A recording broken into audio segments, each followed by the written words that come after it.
Hai semuanya, kenalin aku Lasmi. Selamat datang di video pertamaku di YouTube. And as you can see from the title, aku akan bahas tentang how to simplify life ala aku. Tips yang pertama, setelah sholat subuh biasanya aku selalu bikin 2 catatan. Yang pertama catatan kejujuran dan yang kedua adalah catatan rasa bersyukur atau gratitude journal. Nah, di catatan kejujuran ini biasanya aku menuangkan semua perasaan aku yang lagi aku rasain, entah itu perasaan sedih, senang ataupun kecewa. Apapun itu aku tulis di catatan kejujuran. Jadi aku jujur sama diri aku sendiri tentang apa yang aku rasain dan aku catat. Nah, kalau di gratitude journal biasanya aku tulisin hal-hal yang aku syukuri. Misalnya setelah sholat subuh aku tulis tuh, Tuhan terima kasih aku masih bisa melaksanakan sholat, Tuhan terima kasih aku bisa ngelihat orang tua aku masih sehat, dan hal-hal lain yang aku syukuri biasanya aku tulis di gratitude journal. Nah, tujuan dari menulis kedua catatan ini tuh apa sih? Kalau untuk aku pribadi, manfaat yang aku rasain adalah aku bisa clearin pikiran aku, terutama pikiran-pikiran negatif. Biasanya setelah nulis ini aku ngerasa lebih lega, pikiran aku lebih plong, dan juga aura-aura positif, atau aku lebih positive thinking gitu untuk menjalani hari itu. Jadi mood juga makin membaik untuk menjalani hari. Tips yang kedua, memilah-milah kembali isi lemari baju. Nah, ini tuh sebenarnya kebiasaan yang suka dilakuin sama orang tuaku, terutama ibuku. Jadi biasanya kita tuh suka ada kumpulan keluarga gitu. Terus aku tuh kan punya saudara yang umurnya tuh nggak beda jauh, misalkan beda 2 tahun atau 3 tahunan gitu. At least kita sebadan kayak gitu. Terus ibuku tuh selalu bilang, Mi siapin ya baju buat saudara-saudara kita, baju-baju kamu yang udah gak kepake tapi masih layak dipakai. Terus juga baju-baju yang fungsinya udah gak maksimal di kamu, mending dikasih aja ke saudara kita yang mungkin lebih membutuhkan. Nah, manfaat dari memilah-milah kembali isi lemari baju ini apa sih? Kalau yang aku rasain, pertama, kita jadi bisa memberi ke orang lain, karena even itu barang masih bagus tapi kalau kita jarang pakai mubazir juga kan. Jadi mendingan kita kasih aja ke orang lain yang mungkin nanti kalau dipakai sama dia, fungsi dari si baju itu bakal lebih maksimal. Nah, kalau yang kedua, ini relate banget sama yang lagi aku rasain sih tuh kebelakangan ini. Karena gini, aku tuh lagi sering banget scroll Instagram dan juga TikTok tentang fashion. Nah, aku tuh selalu keracunin sama influencer-influencer. Nah, terus tanpa pikir panjang, biasanya aku langsung check out Shopee dan paketnya datang. Setelah paketnya datang, aku buka. Padahal itu udah yang aku pengenin, tapi tetap aja aku ngerasa kayak kok ini kurang ya. Kayaknya ini kalau di mix and match sama jeans baru lebih bagus deh. Kayaknya kalau aku beli rok baru lebih bagus deh. Jadi aku tuh kayak ngerasa selalu nggak cukup, dan akhirnya aku mikir aku tuh nggak boleh beli-belian kayak gini terus deh, kayaknya ini tuh udah terlalu berlebihan. Nah, setelah itu aku bongkar lagi tuh lemari-lemari baju aku, dan akhirnya aku nemuin barang-barang atau baju-baju yang udah lama nggak kepake tapi masih bagus. Terus aku mix and match sama baju baruku, ternyata masih bagus. Nah, jadi fungsinya itu yaitu manfaat yang aku rasain, aku jadi hemat uang, jadi nggak usah keluar biaya uang untuk bisa mix and match baju yang baru dan juga pakaian-pakaian yang lama. Tips selanjutnya, catat semua hal yang akan dibeli.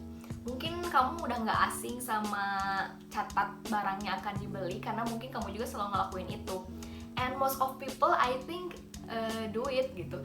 Tapi kalau aku agak sedikit berbeda caranya. Jadi aku tuh selalu bikin catatan kayak gini. Jadi misalkan aku akan beli hijab, jeans, terus kerudung di bulan ini. Nah, jadi aku tuh gak hanya nulis dan gak tahu itu kapan aku belinya, terus uangnya dari mana, tapi aku selalu catat aspek-aspek itu juga. Misalkan kayak gini, hijab nih aku akan beli bulan Februari. Nah, aku udah tahu nih uangnya dari mana dan aku belinya kapan. Jadi aku selalu kalau nulis tuh nggak hanya barangnya aja, tapi aspek-aspek yang lain aku tulis juga. Misalkan kerudung, aku akan beli tanggal segini dari gajian tanggal segini. Nah, jadi tujuannya apa sih kalau kita nulis secara detail seperti itu? Hal yang aku rasain setelah aku nulis barang yang aku pengen secara detail adalah aku jadi nggak berangan-angan gitu. Jadi kadang kan kalau kita pengen beli barang tuh, oke, aku akan beli handphone misalkan bulan ini, tapi aku nggak tahu uangnya dari mana, jadi cuma ngayal doang. Nah, jadi kalau misalkan kita mencatat secara detail seperti ini, kita bakalan lebih fokus sama apa yang akan kita beli, sama apa yang akan kita butuhkan, dan uangnya nggak lari kemana-mana gitu. Karena kita udah tahu nih gajian tanggal segini buat beli ini, kayak gitu. Tips selanjutnya, bikin to-do list. Mungkin kalian udah nggak asing dengan kata to-do list karena kalian juga sering ngelakuin ini. Nah, aku nggak everyday ngelakuin ini. Kayak kalau misalkan banyak banget kegiatan dalam satu hari atau satu minggu, biasanya aku ngeharusin diri aku untuk bikin to-do list. Nah, tujuannya apa? Kalau dibuat diri aku sendiri, aku ngerasa kalau misalkan aku bikin to-do list, aku jadi lebih bisa ngatur waktu, juga apa ya, aku lebih fokus sama apa yang lagi aku kerjain. Misalkan nih, kadang kita tuh suka lagi ngerjain kerjaan A, tapi pikiran kita tuh di kerjaan B. Kalian suka ngerasa gitu gak sih? Nah, dengan to-do list ini ngebantu aku supaya lebih fokus sama apa yang aku lagi kerjain gitu. Nah, juga selain itu, aku ngerasa aku jadi bisa lebih memanage waktu. Sesibuk apapun, aku jadi masih punya waktu untuk diri aku sendiri. Dan menurut aku, waktu buat diri sendiri dan buat keluarga itu sih yang paling penting, dan kadang sering kita tinggalin, sering kita lupain. Tips selanjutnya, bikin grocery list. Nah, kalau aku pribadi, biasanya aku bikin ini untuk per skincarean aja. Karena kalau biasanya sih yang bikin grocery list itu ibu-ibu ya, yang mau belanja bulanan. Berhubung aku belum menikah, aku biasanya bikin grocery list ini untuk kebutuhan badan aku aja gitu. Skincare, hair care, body care, biasanya aku bikin grocery listnya gitu. Karena gini loh guys, aku tuh punya kebiasaan kalau misalkan aku pergi ke e-commerce atau misalkan aku buka Shopee, ini untuk e-commerce dulu deh ya. Aku nih udah nulis ngasal nih, aku mau beli ini. Udah aku bikin grocery list yang ngasalnya nih. Terus aku kesana, aku lihat tuh ada packaging skincare yang lucu, atau ada barang yang promo, atau juga ada skincare yang baru, dan terus si mbak-mbak e-commerce-nya itu misalkan Guardian nerangin ini tuh produknya baru, khasiatnya ini. Dan otak tuh langsung kecuci, langsung pengen masukin itu skincare ke keranjang terus dibayar. Kalian suka kayak gitu gak sih? Nah, itu sebabnya aku bikin grocery list. Nah, jadi aku gak bikin grocery list secara sembarangan. Jadi biasanya aku sebelum bikin, aku selalu searching dulu, review dulu, entah itu dari YouTube, TikTok, websitenya itu sendiri. Misalnya ada di Female Daily. Aku bener-bener lihat satu persatu ingredientsnya, manfaatnya apa yang bener-bener cocok di aku. Kalau itu udah bener-bener menurut aku oke, aku akan beli, biasanya aku masukin ke grocery list. Jadi aku tuh punya beberapa catatan sebelum masuk ke grocery list ini. Barang yang aku pengen, terutama skincare tuh diuji satu-satu nih. Misalkan ada barang A, B, C, D. Nah, si A, B, C, D itu aku lihat reviewnya satu-satu, bener-bener kalau misalkan aku udah netep ke satu, baru si barang itu aku masukin ke grocery list. Nah, tujuannya apa? Pertama, supaya aku gak gampang kegoda kalau aku masuk ke e-commerce, karena aku tahu nih, aku udah review barang ini, dan menurut aku yang paling cocok sama aku tuh yang ini. Ya udah, aku masukin ke grocery list. Jadi aku lebih bisa fokus, terus uangnya juga jadi nggak kebuang sama hal-hal yang kita inginkan tapi nggak kita butuhkan. Banyak banget sih manfaat dari grocery list ini, terutama buat kita cewek-cewek yang suka belanja. Next, tips selanjutnya, kerjaan yang bisa dilakuin selama 1 menit.